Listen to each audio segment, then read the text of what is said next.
सैफवरील चाकू हल्ला प्रकरणी पोलिसांकडून रात्री 15हून अधिक जणांची चौकशी। सैफच्या घराजवळील रात्री उशिरापर्यंत सुरू असणाऱ्या दुकान मालकांचीही चौकशी।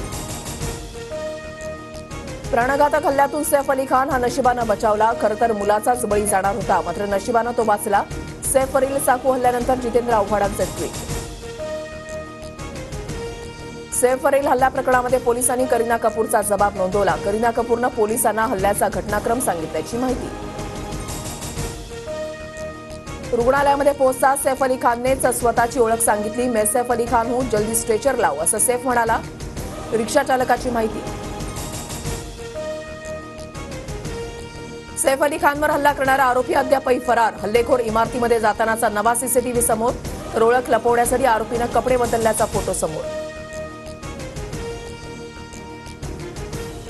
सैफ अली खानवरील हल्ल्या प्रकरणाचा पोलिसांकडून तपास सुरू। पोलिसांकडून सैफच्या घरी काम करणाऱ्या नोकर आणि कर्मचाऱ्यांची 5 तास चौकशी। अभिनेता शाहरुख खानच्या घराची रेकी। 14 जानेवारीचा रात्रीचा व्हिडिओ समोर। शिर्डीचा वापर करून एक व्यक्ती घरामध्ये डोकावत असल्याचा सीसीटीव्ही समोर। आज वाल्मिक कराडच्या खंडणी प्रकरणातील जामीन अर्जावर सुनावणी। केस कोर्टामध्ये कराडच्या जामीन अर्जावर सुनावणी होणार। बीड हत्या प्रकरणामध्ये कराड सध्या एसआयटी कोठडी।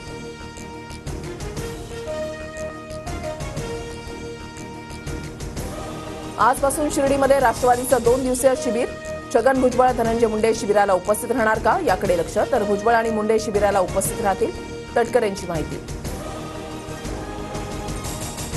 शरद पवार गटाचे सतीश चव्हाण अजित पवार गटामध्ये प्रवेश करणार। सतीश चव्हाण आज अजित पवार गटामध्ये प्रवेश करणार।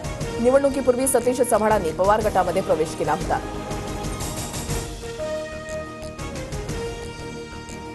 24 तारखेनंतर मोठा पक्षप्रवेश होणार। ठाकरे गटातून अनेकांचा अपेक्षित असलेला मोठा पक्षप्रवेश होणार। मंत्री उदय सामंत यांचं वक्तव्य।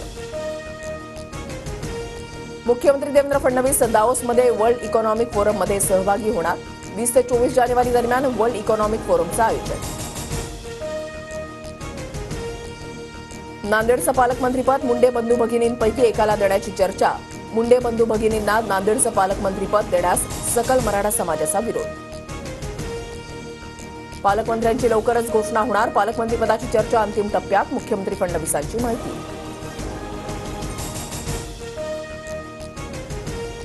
पडताळणीपूर्वीच 4000 महिलांची लाडकी बहीण योजनेतून माघार। पडताळणीमध्ये अपात्र ठरण्याची टांगती तलवार असल्यानं माघार, सूत्रांची माहिती।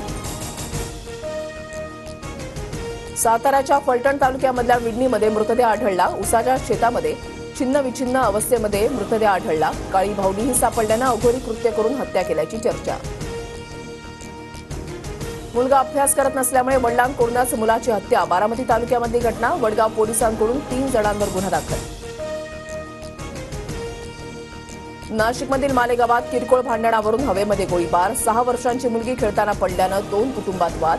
मालेगाव शहर पोलीस ठाण्यामध्ये परस्पर विरोधी तक्रार दाखल।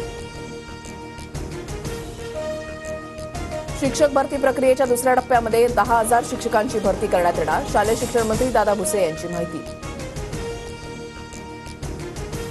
पीएमपीच्या ताफ्यामध्ये फेब्रुवारीपासून नव्या बस दाखल होणार। 400 बसेसची निविदा प्रक्रिया पूर्ण, तर 200 सीएनजी बसेस घेण्याचा पीएमपी प्रशासनाचा निर्णय।